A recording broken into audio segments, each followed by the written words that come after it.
درود دوستان، باز یک خبری خوش. محمد نعیمов با UFC برمیگردد. روز 22 نوامبر در دوحه در قطر با رقیب خود از برزیلیا مایرون سانتوس در هشکنجا میخورند و ما امیدواریم که محمد نعیمов دست بالا میشود. مایرون سانتوس از برزیلیا هست، 16 برد دارد، یک باخت و در UFC یگان بار باختگی نیست، همه همون مسابقه‌هاش بردگی های. تجربه خوب داره، جوانه و تجربه خوب داره و ما امیدواریم که محمد نعیمов دست بالا میشود، چون که محمد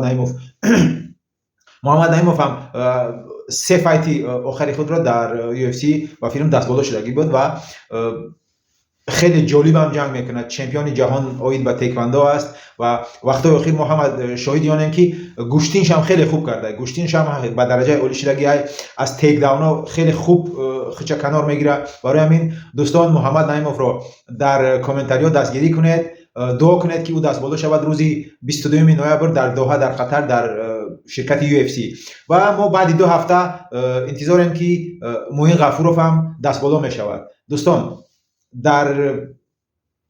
در یک ماه 2 فایتر، 2 ورزشکار تاجیک الکای در UFC جنگ میکنند. ما آنها را دستگیری میکنیم. دوستان در کانالی مشتی تاجیکی ابونه شوید و من همه خبرهای خوش و جالب را به شما پیشکش میکنم. خدا یار و یاورتان باد.